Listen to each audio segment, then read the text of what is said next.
आज मोशन के इस दूसरे वीडियो में हम कुछ क्वेश्चन को सॉल्व करेंगे जो कि यूनिफॉर्मली एक्सेलरेटेड मोशन से रिलेटेड हैं। ठीक है, तो इसको सॉल्व करने से पहले हम मोशन के इक्वेशन को राइट कर लेते हैं जो हमने इससे प्रीवियस क्लास में पढ़ा है और डिराइव भी किया हुआ है। तो जिनमें से पहला इक्वेशन हमारा है v is equal to u plus a t. ठीक है, जहाँ पे ये तो हमें सिंबल के जो मतलब हैं, अर्थ है, वो तो पता ही है। v जो है फाइनल वेलोसिटी है, u इनिशियल वेलोसिटी है और a एक्सेलरेशन है और वो जो t है ये टाइम इंटरवल है, जिस टाइम इंटरवल के लिए हम मोशन का डिटर्मिनेशन करने जा रहे हैं। ठीक है, तो एक चीज़ और पता होनी चाहिए हमें कि जो एक्सेलरेशन है और ये वेलोसिटी इनिशियल और ये वेलोसिटी फाइनल, ये तीनों वेक्टर क्वांटिटी हैं। तो हम चाहें तो इस इक्वेशन को इस रूप में भी लिख सकते हैं। ठीक है, ज़रूरत पड़ने पर हम इस इक्वेशन को वेक्टर के फॉर्म में भी यूज़ कर सकते हैं। तो हमारा पहला इक्वेशन है ये, और दूसरा इक्वेशन जो है वो ये है, s is equal to u t plus half a t square. Similarly इसको भी वेक्टर के फॉर्म में ऐसे हम राइट कर सकते हैं।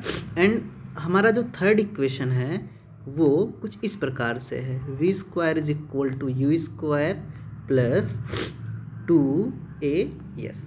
ठीक है, तो अगर इसको हमें वेक्टर के फॉर्म में राइट करना है तो हम यहाँ से राइट कर सकते हैं vector v is equal to vector u dot vector u plus two vector a dot vector S.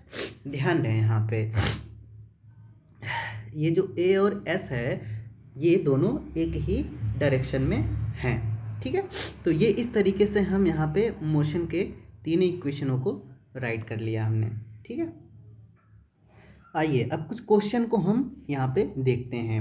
जैसे कि हमारा पहला क्वेश्चन है, ठीक, पहला क्वेश्चन ये है, मान लिया कि मेरे पास एक बॉडी है, ये है, ये एक बॉडी है, ठीक, यहाँ पे है बॉडी, और ये इनिशियली ये रेस्ट पे यानी कि रुकी हुई है।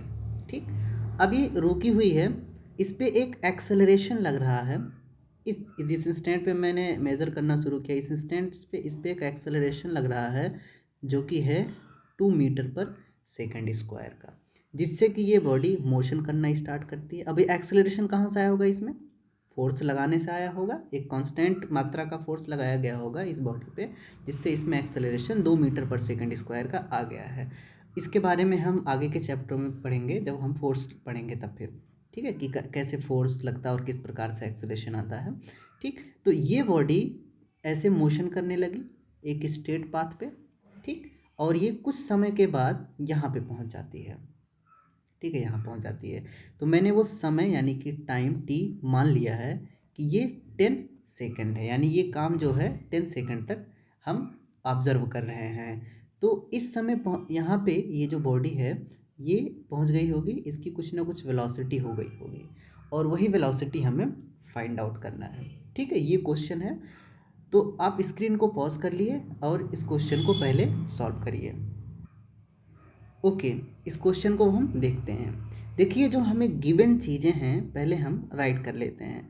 जैसे कि ये बोला है कि ये रेस्ट से चलना प्रारंभ कर रहा है, यानी कि जो इनिशियल वेलोसिटी u है वो कितनी है, 0 है।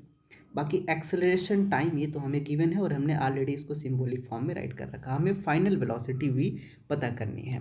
ठीक, तो बताइए मोशन का कौन सा इक्वेशन यूज़ करेंगे। बिल्कुल, ये पहला इक्वेशन हमें मोशन का यूज़ करना है, v is equal to u plus a t, scalar form में यूज़ कर लेते हैं। ओके, हम तो v की जो वैल्यू है v है, और u की वैल्यू 0 है, a की वैल्यू 2 है और t की वैल्यू 10 है। तो जब हम यहाँ से सॉल्व करेंगे तो हमें कितना मिल जाएगा, ये 20, और ये यूनिट क्या हो जाएगी, मीटर पर सेकेंड।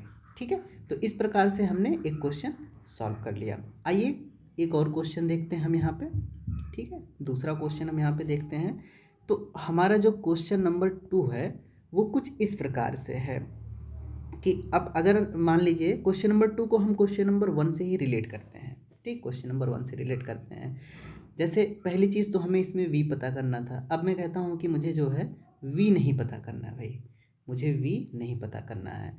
मुझे ये पता करना है कि अगर मान लो ये पॉइंट ए है और ये पॉइंट बी है, तो ए से बी तक का जो डिस्प्लेसमेंट है या जो स्मॉलेस्ट डिस्टेंस है वो कितनी है, लेंथ कितनी है, ये मुझे पता करना है, यानी कि एस कितना है ये मुझे फाइंड आउट करना है। तो बताइए इसको कैसे फाइंड आउट करेंगे, मोशन का कौन सा इक्वेशन हमें यूज़ करना है इसको सॉल्व करने के लिए। ठीक, तो देखिए हमें क्या क्या गिवन है। पहली चीज़ तो हमें तो इनिशियल वेलोसिटी v क्योंकि रेस्ट में है ये गिवन है, यू गिवन है। दूसरा हमें टाइम गिवन है, तीसरा हमें एक्सेलरेशन गिवन है, यस हमें पता करना है। तो हम मोशन का दूसरा इक्वेशन यूज़ करके इसे फाइंड आउट कर सकते हैं। तो दूसरा इक्वेशन हमारा है s equal to u t plus half a t square. तो इस इक्वेशन से अगर मैं सॉल्व करूँ, यस u की वैल्यू 0, t की वैल्यू 10 प्लस हाफ, ए की वैल्यू है 2 और टी की वैल्यू 10 है, इसका स्क्वायर। ठीक है, इसका स्क्वायर। तो एस यहाँ से फाइंड आउट किया जा सकता है, ये हो जाएगा 0 प्लस इससे कैंसिल हो जाएगा और 10 का स्क्वायर हो जाएगा 100। तो हम यहाँ से बोल सकते हैं कि जो डिस्प्लेसमेंट आया है वो कितने का आया है, 100 मीटर का आया हुआ है डिस्प्लेसमेंट। ठीक है, तो एक ही क्वेश्चन में हमने देखा, क्वेश्चन में जो क्वांटिटी हमें पता करनी है उस क्वांटिटी और जो गिवन क्वांटिटी है उस आधार पे हम ये डिसाइड करते हैं कि हमें मोशन का कौन सा इक्वेशन यूज करना है इस प्रॉब्लम को सॉल्व करने के लिए। ओके।